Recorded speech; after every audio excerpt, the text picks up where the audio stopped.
સ્વાગત છે। હું છું સુભદ્રા અસારી। હવે જોઈએ આજના મુખ્ય સમાચાર। અરવલ્લીમાં સિવિલ હોસ્પિટલને લઈ કોંગ્રેસ આક્રમક મૂડમાં। મોડાસા ખાતે બની રહેલી નવીન સિવિલ હોસ્પિટલનું કોંગ્રેસે નિરીક્ષણ કર્યું। 31 માર્ચ સુધીમાં સિવિલ હોસ્પિટલનો લાભ આપવા કોંગ્રેસની માંગ। સિવિલ હોસ્પિટલનો વર્ક ઓર્ડર જુલાઈ 2022માં આપ્યા બાદ 1.5 વર્ષના સમયગાળામાં કામ પૂર્ણ કરવાનું હતું।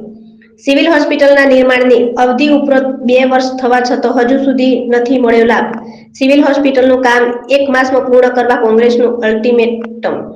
1 માસમાં સિવિલ હોસ્પિટલ શરૂ નહીં કરાય તો કોંગ્રેસ આગામી સમયમાં આપશે વિવિધ કાર્યક્રમો। ઉલ્લેખનીય છે કે જિલ્લો નિર્માણ થયાના 13 વર્ષ બાદ હજુ સુધી શરૂ નથી થઈ સિવિલ।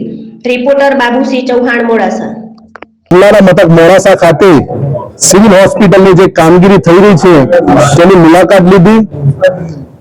હું આ લોકોને જણાવવા માંગુ છું કે અરવલ્લી જિલ્લાની સિવિલ 13/7/2022 રોજ વર્ક ઓર્ડર આપ્યો અને એ કામગીરી માત્ર 1.5 મહિનાના સમયગાળા 1.5 વર્ષની અંદર પૂર્ણ કરવાની હતી।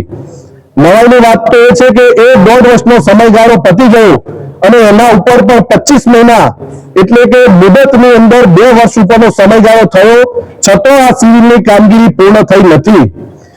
અગાઉ પણ જ્યારે આ સિવિલ મંજૂર થઈ ત્યારે પણ જમીનના અભાવે 2-3 વર્ષ એમને બહાર કાઢી દેવામાં આવ્યા હતા। આ જિલ્લાની અંદર ખૂબ ગરીબ લોકો, આદિવાસી લોકો અને બક્ષીપત સમાજ સહિતના લોકો, મધ્યમ વર્ગના લોકો છે ત્યારે જે સિવિલની સુવિધા છેલ્લા 11 વર્ષ આ જિલ્લાને જુદો પડવા છતાં સિવિલને જે નથી થયો એના કારણે લોકોમાં પણ ભારે આક્રોશ છે। આજે પણ જ્યારે અમે મુલાકાત કરી ત્યારે અમને એવું કહેવામાં આવ્યું કે હજુ પણ 1 મહિનાનો સમયગાળો લાગશે।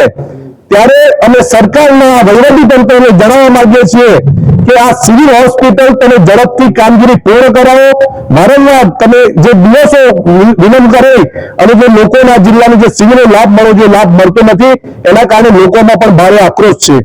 જો આ સિવિલનું કામ 1 મહિનાની એમને મુદત આપી છે એ 31 સુધીનો જો કાર્યક્રમ આ સિવિલ હોસ્પિટલની કામગીરી શરૂ કરી અને લોકોને સુવિધા નહીં મળે તો અરવલ્લી જિલ્લા કોંગ્રેસ આગામી દિવસોની અંદર આ લોકોને સદબુદ્ધિ આપે એ માટે યજ્ઞ હવન અને ધાર્મિક કાર્યક્રમો કરે પણ વહીવટી તંત્રને સરકારને સદબુદ્ધિ આપે એ માટેના તમામ કાર્યક્રમો કરવામાં આવશે અને જનક કાર્યક્રમો પણ કોંગ્રેસ દ્વારા આપવામાં આવશે।